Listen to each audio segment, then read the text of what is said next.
students, welcome to you all in the second part of the first chapter, the French Revolution.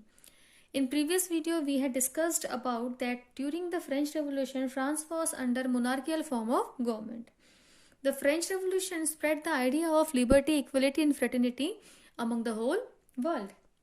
So today we will start our topic from page number 4th, para 2nd. As you all know that the French society had divided into three parts: first state, second state and third state. Peasants made up about 90% of the population. However, only a small number of them owned the land they cultivated. About 60% of the land was owned by nobles, the church and other richer members of the third state. The members of the first two states, that is the clergy and the nobility, enjoyed certain privileges by birth. अब third state में जो persons थे, for example peasants हैं, artisans हैं, labourers हैं, workers हैं, merchants हैं, तो इनकी जो पॉपुलेशन है, द नंबर ऑफ पीपल्स ये बहुत ज़्यादा थे फ्रांस में. 90% पॉपुलेशन इन्हीं लोगों की थी. बट इनके पास लैंड सबसे कम था. इनकी कंडीशन बहुत ख़राब थी. इवन ज़्यादातर जो पीजेंट्स थे वो लैंडलेस थे और फर्स्ट स्टेट और सेकंड स्टेट्स के ओनर्स के वहाँ ये काम किया करते थे एज अ लेबरर. और 60% जो लैंड पे जो अधिकार था वो नोबल्स का या फिर चर्च या क्लर्जी पीपल्स का या फिर अदर मेंबर्स तो जो थे आपके थर्ड स्टेट के रिचर पीपल, उनका था. इवन जो first state and second state हैं उन्हें बाय बर्थ कुछ प्रिविलेजेस दी गई थी. For example, exemption from paying taxes to the state. State को ये किसी भी तरीके का कोई टैक्स नहीं दिया करते थे. इनको इस चीज में छूट दी गई थी. The nobles further enjoyed feudal privileges. इन्हें फ्यूडल प्रिविलेजेस भी थे. These included feudal dues which they extracted from the peasants. ये फ्यूडल ड्यूज भी पीजेंट्स पे इम्पोज किया करते थे. Now what is feudal dues? Feudal dues means a compulsory amount that the lower state pay to the higher state. जो कि एक तरीके का टैक्स है जो कि पीजेंट्स के ऊपर first state and second state के द्वारा लगाया जाता था. और जो पीजेंट्स थे they were compulsory to paid the tax. या तो वो एग्रीकल्चर प्रोडक्ट के थ्रू अपने टैक्स को पेड किया करते थे या फिर अदर स्टफ या आर्टिकल्स के थ्रू उसे पेड किया करते थे. Now the church to extracted it shares of taxes called tithe from the peasants. The clergy peoples थे जो आपकी द चर्च कम्युनिटी थी, वो पीजेंट्स के ऊपर टाइथ टैक्स लगाया करते थे, इम्पोज किया करते थे. Now what is tithe? A tax levied by the church comprising 1/10 of the agricultural produce. यानी जो आपका जो एग्रीकल्चर प्रोडक्ट था जो फ्रांस में उस टाइम पे जो आपकी उपज का जो आपका प्रोडक्शन का 1/10 पार्ट था वो एज अ टैक्स आपको चर्च पीपल यानी कि फर्स्ट स्टेट को देना होता था. These included a direct tax called tally. अब एक टैक्स और था जो पीजेंट्स के ऊपर लगाया जाता था, that is called tally. And number of indirect taxes which were levied on articles of everyday consumption like salt and tobacco. The burden of financing activities of the state through taxes was borne by the third state alone. और जो tax का जो burden था सबसे ज्यादा third state के ऊपर ही था. इवन फर्स्ट और सेकंड स्टेट पे तो था ही नहीं. तो जो पीजेंट्स हैं, वर्कर्स हैं, लेबरर्स हैं, उनकी कंडीशन बहुत ज्यादा खराब थी, बहुत मिजरेबल थी. इसी दौरान आगे चल के जो फ्रांस की पॉपुलेशन थी 1715 में 23 मिलियन से 28 मिलियन 1789 में हो गई, जिसकी वजह से this led to a rapid increase in the demand for food grains. Population बढ़ने की वजह से जो फूड ग्रेन्स की डिमांड है वो भी बढ़ गई.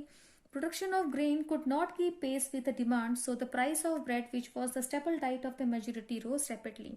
इवन द स्टेपल डाइट, जो स्टेपल डाइट मतलब ऐसा फूड जो हम डेली अपने यूज में लाते हैं, जैसे आपका चपाती है, राइस है, इस तरीके से उस टाइम पे जो ब्रेड के रेट है वो भी बहुत ज़्यादा बढ़ गए थे.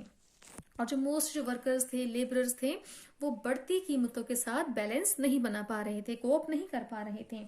और जो पुअर और जो रिच हैं उनके बीच का जो गैप है वो बढ़ते ही जा रहा था. Things became worse whenever drought और हेल रिड्यूस द हार्वेस्ट. और चीज़ें उस समय और ज़्यादा बुरी बन जाती थी जब बढ़ती हुई कीमतों के साथ साथ कभी सूखा पड़ जाना, कभी ओलावृष्टि हो जाना.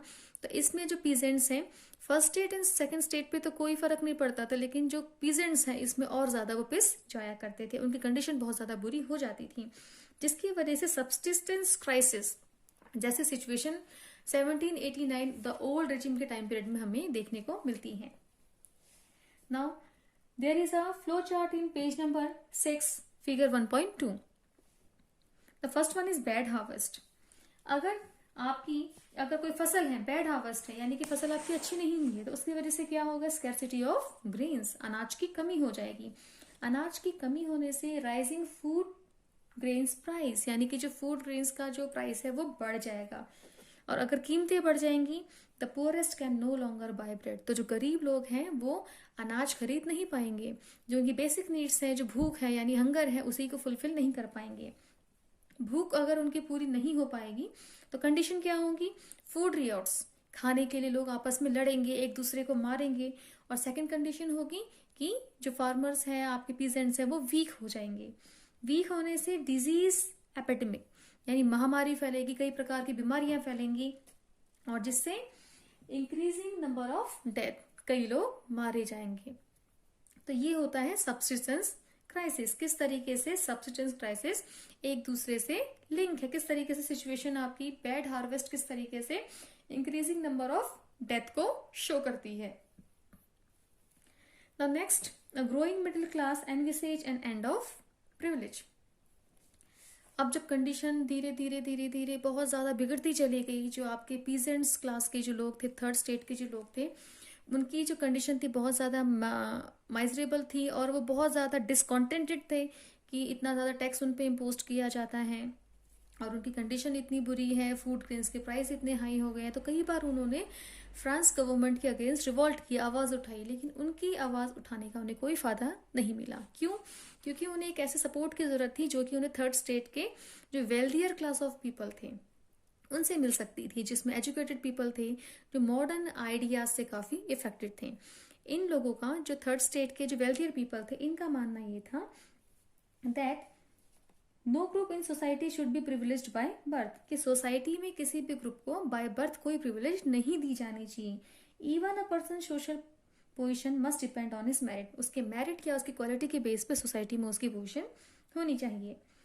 These ideas envisaging a society based on freedom and equal laws and opportunities for all. In ideas से इफेक्ट होके जो फ्रांस के जो लोग थे उनके मन में एक फीलिंग आई। कौन सी फीलिंग आई? फ्रीडम एंड इक्वल लॉज, कि उन्हें आज़ादी मिलेगी। इक्वल लॉज सबके लिए बनाई जाएंगे, एंड अपॉर्चुनिटीज फॉर ऑल, और सबको इक्वल अपॉर्चुनिटीज मिलेंगी। Were put forward by philosophers such as John Locke and Jean Jacques Rousseau. In his two treatises of government, Locke sought to refute the doctrine of divine and absolute right the monarch. कई philosophers इस time में थे, जैसे आपके John Locke हैं, Jean Jacques Rousseau, Montesquieu. इन philosophers ने अपने writing के थ्रू जो कॉमन पीपल्स हैं उन्हें अवेयर करने की कोशिश की। इवन जॉन लॉक ने अपनी book the two treatise of government में ये तक कहा कि the divine and the absolute right of monarch, यानी कि जो तानाशाही है, राजशाही है, मोनार्की सिस्टम है, उसे हमें एबोलिस्ट करना चाहिए, उसे हमें हटाना चाहिए। इस तरीके की सिस्टम को हमें आगे को बढ़ाना नहीं चाहिए। Rousseau carried the idea forward, proposing a form of government based on a social contract between people and their representative. Rousseau ने अपनी राइटिंग में, अपने वर्क में ये कहा कि ऐसी गवर्नमेंट बनाई जानी चाहिए based on a social contract between people and their representative, जिसमें लोग और उनके द्वारा चुने गए रिप्रेजेंटेटिव के बीच में एक कॉन्ट्रैक्ट हो, एक समझौता हो, एक साझेदारी हो। In the spirit of the laws, Montesquieu proposed a division of power within the government between the legislative, the executive and the judiciary. Montesquieu ने भी अपनी book the spirit of the laws में ये कहा कि जो पावर्स हैं उन्हें डिवाइड किया जाना चाहिए लेजिस्लेटिव, एग्जीक्यूटिव एंड जुडिशरी के बीच में।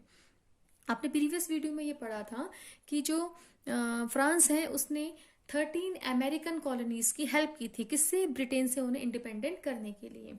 जब ये 13 कॉलोनीज इंडिपेंडेंट हो गई तो इन्होंने अपने यहाँ डेमोक्रेटिक पॉलिसी यानी पावर को डिवाइड किया गया लेजिस्लेटिव, एग्जीक्यूटिव एंड जुडिशरी के बीच में, और जिससे कहीं ना कहीं फ्रांस भी उससे काफी इफेक्ट हुआ। The ideas of these philosophers were discussed intensively in salons and coffee houses and spread among people through books and newspaper. Philosophers के जो आइडियाज थे मैगजीन के थ्रू, बुक्स के थ्रू, सैलॉन्स में, कॉफी हाउसेस में लोगों तक पहुंचना शुरू हो गए। जो लोग इलिटरेट थे, जो पढ़ नहीं पाते थे, उन्हें जोर जोर से पढ़ के ये सारी बुक्स और ये सारी चीजों को सुनाया जाता था।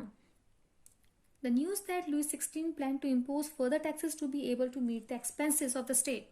जब उन्हें ये खबर मिली कि लुइस 16 प्लान एक योजना बना रहा है, किस चीज़ की योजना बना रहा है?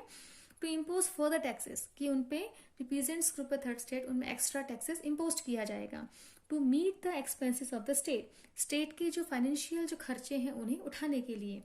Generated anger and protest against the system of privilege. ऐसा देख के जो कॉमन पीपल है उनके माइंड में ये जो extra privilege first and second state को दिया जाता है, जो एक्स्ट्रा टैक्स उनके ऊपर इम्पोज किया जाता है, ये सब चीज़ों के अगेंस्ट उन्होंने आवाज़ उठाने के लिए वो एकजुट हो गए.